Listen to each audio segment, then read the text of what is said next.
시청자 여러분 안녕하십니까? 출발 성공 투자 후반부 이어갑니다. 온인주입니다. 안녕하세요. 이혜은입니다. 간밤 미증시 흘러내리면서 마무리를 했는데요. 글로벌 원샷 보면서 함께 정리해 보겠습니다. 3대 지수는 약보합권에서 마무리를 했습니다. 어제는 강보합권에서 그래도 버텨주면서 마무리를 했다면 이번에는 약보합권에서 일제히 마무리를 하기는 했는데 그래도 점차적으로 낙폭을 회복했다라는 점에 방점이 찍혀 있었습니다. 사실 시장을 나타내는 여러 가지 지표들은 국채 수익률이라던가 또는 유가라던가 이런 부분들은 추세상의 변화는 크게 없었습니다.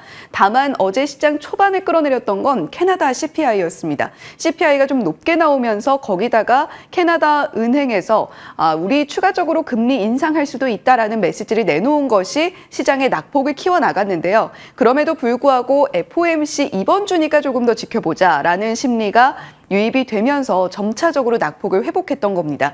신규 주택 착공 지표도 나왔는데 3년 만에 최저를 기록하면서 이제 주택 가격까지 오르는 것이 아닌가라는 우려감을 끌어올리는데 한몫을 하기도 했습니다. 자, 필라델피아 반도체 지수 볼까요? 하원에서 중국 반도체 투자에 대한 우려감을 표명할 수도 있다라는 이야기, 그리고 인텔 이노베이션 2023 관련해서 이슈가 나오면서 좀 하락이 나왔습니다. 잠시 후에 자세하게 짚어보기로 하겠고요. 디즈니는 최근에 적자로 많이 고생을 하고 있죠. 그런데 추가적으로 10년 동안, 향후 10년 동안 600억 달러, 우리 돈으로 70조 원 가량을 투자를 하겠다라는 이야기가 흘러나오면서 주가는 3%가량 빠졌습니다. 그리고 계속해서 이어지고 있는 전미 자동차 노조의 파업, 바이든 대통령이 재정 지원에 나설 수도 있다라는 이야기가 나오면서, 그리고 모건 스탠리에서는 오히려 전략적인 매수에 나서도 될 만한 타이밍이다라는 이야기가 나오면서 포드, GM, 스텔란티스 모두 상승이 나왔습니다. 전반적인 시장 분위기 짚어볼까요? 여전히 공포 탐욕 지수를 살펴볼 때 눈치 보는 장세에 이어지고 있습니다. 시장 분위기도 전반적으로 하나의 방향성을 가리켰다라고 보기엔 좀 어려웠는데, 애플 같은 경우는 특히 프로맥스 모델을 중심으로 수요가 많이 늘 것 같다라는 이야기가 나오면서 추가적으로 0.6% 상승 이어갔습니다. 어제도 시장 국채와 유가가 좀 움직였다라고 해도 과언이 아닐 것 같은데, 국채 수익률은 연일 최고치를 경신하고 있습니다. 특히 어제는 5년물 국채 금리가 크게 뛰어오르는 모습을 보여줬는데 2006년, 2007년 이후에 최고치를 연일 경신해내고 있는 국채 금리 수익률입니다. 유가도 살펴볼까요? 차익 매물 출회에 막판에 소폭 떨어지기는 했습니다만 WTI 원유 선물 같은 경우는 장중에 93달러 선까지, 브렌트유는 장중에 95.55달러 선까지 올라서는 모습도 보여줬습니다. 자, 그리고 새롭게 데뷔를 한 IPO 종목이 있습니다. 바로 인스타카츠인데요. 미국판 마켓컬리라고 불리는 종목입니다. 최근 들어서 ARM도 성공적으로 IPO를 마쳤고, 물론 최근 들어서 주가는 3거래일 연속 흘러내리고 있습니다만 그럼에도 불구하고 다시금 미국의 IPO 시장 활성화되는 것이 아니냐라는 이야기 흘러나오고 있습니다. 자, 아직 단풍이 빨갛게 들기는 조금 이른데요. 캐나다의 단풍잎이 미국 증시를 빨갛게 끌어내리는 모습을 보여줬습니다. 캐나다 CPI 살펴보시면 연간 대비로는 발표치가 예상치를 웃도는 4%로 집계가 됐고요. 그리고 월간으로도 예상치를 웃도는 수치가 나왔습니다. 자, 지금 캐나다도 역시 미국과 비슷한 생활권 내에서 물가가 올라가고 있다는 것을 목도할 수 있었던 지표인데, 중요한 것은 캐나다 중앙은행 부총재의 발언일 것 같습니다. 필요하다면 금리를 더 올릴 준비가 되어 있다. 지난번에도 캐나다가 깜짝 금리 인상을 하면서 미국 증시를 흔들었던 이력이 있기 때문에 이 발언에 시장이 집중을 할 수밖에 없었던 겁니다.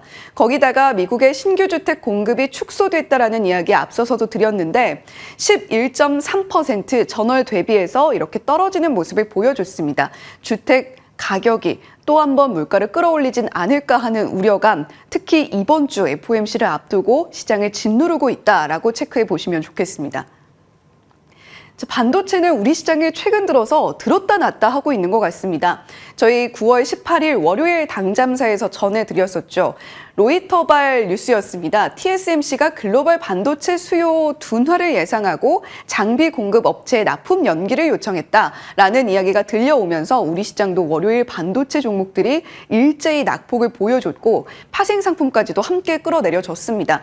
자, 특히 삼성전자와 SK하이닉스가 거의 3%에 육박하는 낙폭을 보여줬던 하루였는데 또 어제는 반대로 마이크론발 이슈가 있었단 말이죠. 도이치방크에서 디램 바닥 지났다. 따라서 이제 점차적으로 디램 시장 올라올 것이다라는 이야기를 마이크론을 필두로 이야기를 내놓으면서 우리 시장에서는 초반 반도체 역시 강세를 보였습니다. 물론 장 막판으로 갈수록 삼성전자는 하락 전환을 했고요. SK하이닉스도 소폭 상승으로 마무리를 하긴 했습니다만 지금 반도체가 주도주로 자리를 잡을까 말까 하고 있는 우리 시장 상황에서 계속해서 미국에서 들려오는 이슈들이 우리 종목들을 흔들고 있습니다.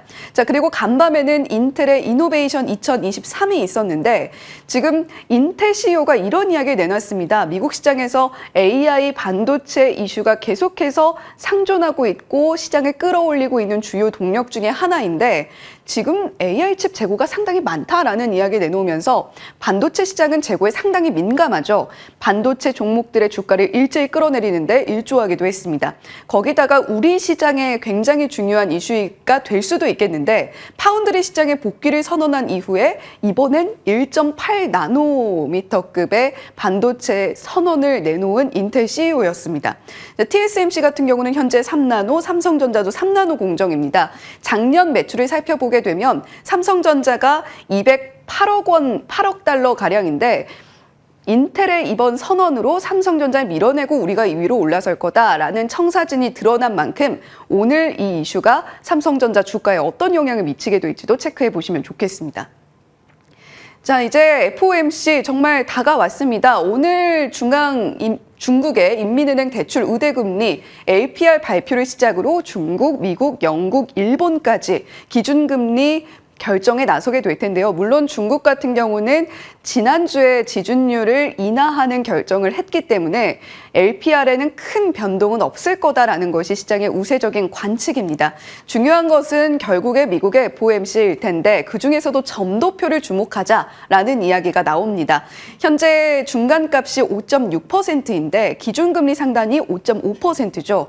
이 중간값이 얼마나 올라갈 것인가 점도표상에서 체크를 반드시 해보셔야 되겠고 연준이 만약에 점도표를 상향하면서 내년에 금리 인하가 없다라고 이야기를 한다면 그것은 결국 매파적 동결이기 때문에 시장에는 계속해서 금리에 대한 압박을 줄 수밖에 없을 것이다 라는 이야기 월가에서 흘러나오고 있습니다.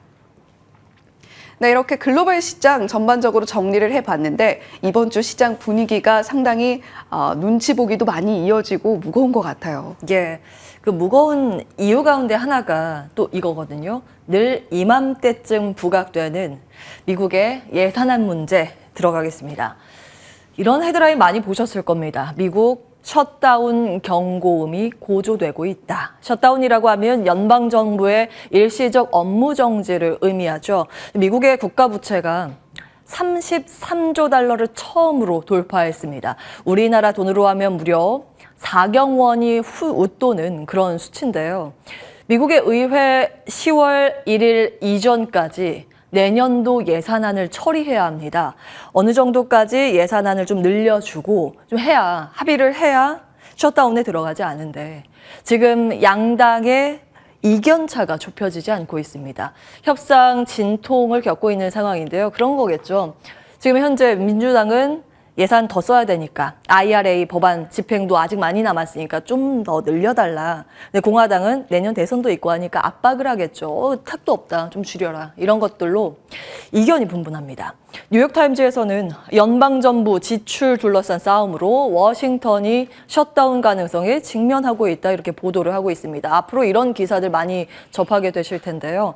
과거에는 어땠을까요? 이게 정말 우리가 우려할 만한 그런 큰 사안이었을까요? 과거 셧다운 사례 정리를 해봤습니다. 1970년 이후에 무려 20차례나 셧다운이 발생을 했었는데요. 평균 한 일주일 조금 넘겼습니다. 8일 정도 들어갔었고 그 동안의 종합주가지수는 미국은 0.1% 소폭 올랐고요. 코스피는 0.5% 올랐습니다. 역사적으로 최장 기간 셧다운 들어갔었던 사례가 가장 최근에 2018년도 말부터 그 다음해 초까지 총 34일간 여기에 해당되는 그 상황이었는데요. 당시에 이것 때문에 그렇습니다. 트럼프 전 대통령의 멕시코 국경장벽 건설 예산안 문제로 양당이 좀처럼 이견을 좁히지 못하면서 무려 한 달이 넘는 기간 동안 셧다운에 들어간 적이 있었습니다. 그런데 당시에 지수 등락률만 보시면 이게 크게 시장에 자리했었나 의심이 들 정도입니다. S&P 500 지수는 9.3% 당시 올랐고요. 코스피는 5.6%의 상승률을 기록했습니다. 결국 당시의 시장에서 더 크게 주목받았던 건 늘 반복되어 왔던 연말부터 연초 랠리 그 기간이었죠. 그 수급에 집중도가 좀 있었고요. 그리고 당시에는 경기 회복에 대한 기대감이 막대했습니다. 증시 부담의 소지는 있을 만한 확실히 그런 사안입니다. 그러나 과거 사례를 봤을 때 이 셧다운 자체로만 보면 시장의 영향력이 다소 적었다라는 걸 확인해 보실 수 있는데요. 그 외에 거시 상황이 더욱더 중요하다는 걸 아실 수 있습니다. 즉 지금 당장은 FOMC, 그 이후는 연준의 스탠스 등이 중요합니다. 참고해 보시기 바라겠고요. 어제 모처럼 만에 통신장비주가 우리나라에서 급등세를 시현했습니다. 얼마 만에 보는 급등인지 모르겠습니다. KMW, 에이스테크, OE솔루션 등등 지금 말씀드린 이들 종목은 삼성전자의 밸류체인 단입니다. 모두 급등을 하는 모습이었는데요. 시장에서 이것 때문인가 거론이 됩니다. 실제로 그런지 한번 보겠습니다. 스타링크의 한국 진출 이슈. 이 스타링크를 포함해서 저궤도 위성통신의 3강이라고 하면 영국의 원웹과 미국의 아마존, 카이퍼 프로젝트라고 하죠. 이 세 가지 구도가 이미 이제 잡혀 있는 상황입니다. 과거 3월 달에 국내 밸류체인들 쭉 정리해드렸습니다. 일단 스타링크에서 밸류체인은 반도체 장비, 차폐 기능이 필요하기 때문에 들어갑니다. 한미반도체하고 PCB는 A사 당시에 추정 가능한 기업을 언급을 해드렸는데 추정이기 때문에 오늘은 언급해드리진 않겠습니다. 그리고 코세스, 캔코아 에어로스페이스, S사 이 두 종목은 특수 원소재를 납품하는 쪽이고요. 반도체 장비 쪽 코세스는 통신 위성이나 사용자 단말에 적용하는 그 장비 쪽이라고 예상이 됩니다. 그리고 원웹 같은 경우에는 아주 유명하죠. 인텔리안테크가 대표적입니다. 위성 안테나고요. 카이퍼 프로젝트에도 인텔리안테크가 지난번에 수주를 따내면서 추측입니다만 그러면서 이제 인텔리안테크가 사실상 저궤도 위성에 정말 수혜를 볼 만한 단 한 종목이다라는 평가가 있습니다. 그 밖에 한화 시스템은 SI 쪽이고요. 캔코아 에어로스페이스는 특수강 쪽입니다. 즉 지금 시장에서 주목하는 위성통신은 안테나 쪽으로만 실적이 잡히는 그런 상황입니다. 그런데 어제 왜 통신장비주가 올랐을까요? 상승의 이유 크게 두 가지 가능성을 추측해 볼 수 있습니다. 첫 번째 국내 정책, 두 번째 미국 대선입니다. 3월 달에 이제 말씀드린 우리나라 국내의 신성장 4.0 전략 추진 계획 보시면 UAM, 양자 컴퓨터, 인공지능, 반도체, 우주 탐사, 6G가 있습니다. 근데 6G 제외한 나머지는 이미 대시세가 났던 그리고 나고 있는 그런 종목들이죠. 그런데 특히 유독 6G 쪽의 시세가 그동안 크진 않았습니다. 보시면 일정이 가장 뒤에 있기 때문인데요. 2027년 가야 상용화 추진 단계에 들어가고요. 기술 시연 프리 6G 쪽은 2026년입니다. 그런데 보통 이런 통신 장비주 과거의 흐름을 봤을 때 본격 상용화 들어가기 한 2년 전에 주가 시세가 있었다라는 점, 하나금융투자에서 2019년도에 5G 장비 투자를 했는데 2017년도에 미리 주가 반응이 있었다. 그렇기 때문에 지금 2024년 말 6G 레디 장비 공급 전망을 봤을 때 시장은 주목할 개연성이 있다라는 부분이 주목을 받았습니다. 자, 이 정부 정책에 대한 부분이고요. 두 번째는 미국입니다. 미국 내년의 대선 일정 11월에 예정이 되어 있습니다. 그런데 공화당 경선은 내년 1월부터 바로 시작을 합니다. 지금 트럼프 전 대통령이 유력한 후보가 되는데 그렇기 때문에 트럼프 대통령의 정책 관심도가 올라가는 연말의 분위기라는 추정도 가능합니다. 과거의 대선 공약과 섹터 가지고 왔습니다. 지금 아직까지 대선 레이스가 본격화한 건 아니기 때문에 공약들이 나오진 않아서 과거에 어땠는가 2020년 기준으로 정리를 해보면 바이든 대통령은 아시다시피 인플레이션 감축 법안 신재생에 집중적으로 투자 계획을 밝혔고요. 주가 반응은 태양광, 풍력, 수소, 전기차 등등이 있었습니다. 그리고 트럼프 전 대통령은 석유 산업 특히 이제 에너지 쪽에 집중을 했죠. 그리고 또 한 가지가 노후 인프라 교체였습니다. 도로교통, 무선 인프라 등 무선 인프라가 바로 이 통신 장비 쪽이랑 맞닿아 있죠. 그래서 주가 반응 특히 임기 기간 동안에도 5G 통신 장비주들의 주가 퍼포먼스가 당시에 좋았습니다. 에너지 섹터 좋았고요.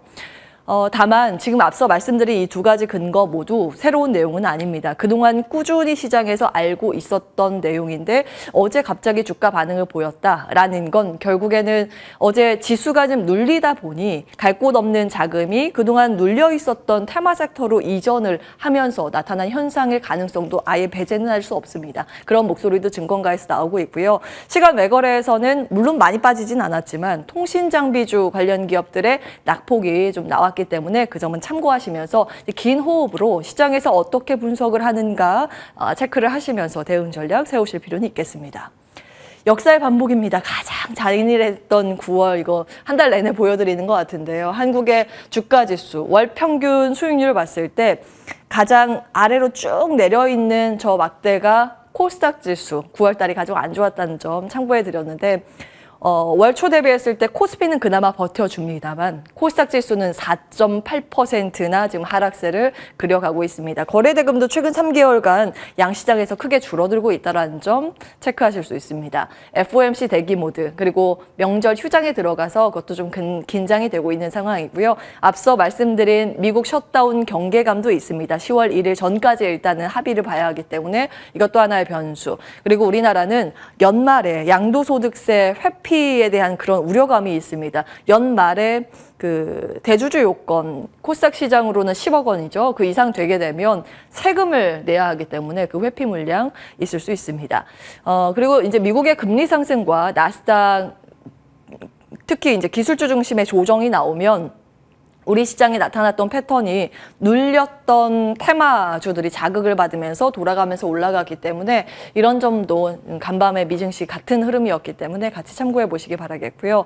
로봇은 요즘 좀 조정을 보였었는데 어제 시간 외거래에서 전원 기립 보였습니다. 상승 상위 배열로 기입을 해봤고요. 이슈 정리해드리겠습니다. 두산 로보틱스 이슈인데 수요 예측 결과 흥행에 성공했습니다. 좋았고요. 공모가는 공모밴드 최상단으로 맞춰졌습니다. 26,000원. 그리고 기관 경쟁률이 272대 1로 흥행에 성공했습니다. 특히 이번에 수요 예측에 몰린 쪽이 글로벌 큰손이라고 하는 노르웨이 중앙은행, 싱가포르 투자청, 블랙락, 골드만삭스 모두 참여했다고 전해지고 있고요. 해외 기관 투자자만 한 250곳 이상 참여를 했는데 몰린 자금만 하면 그들이 한 7조 원 넘게 러브콜을 보냈다는 업계 관계자의 목소리 있습니다. 그러면서 이제 관련 기업들이 다 이제 상승세를 시현하긴 했는데 시초에 이런 부분들이 반영이 되긴 하겠죠. 다만 이제 상장일이 10월 5일로 확정이 됐습니다. 상장일로 가까워질수록 그 매물이 두산 로보틱스에 집중이 될수록 다른 쪽은 조금 더 탄력적인 흐름을 보이기 어려울 가능성이 있습니다. 과거의 패턴상 그랬는데 이번에는 어떨지 체크 포인트로 놓고 확인을 해보시면 되겠습니다.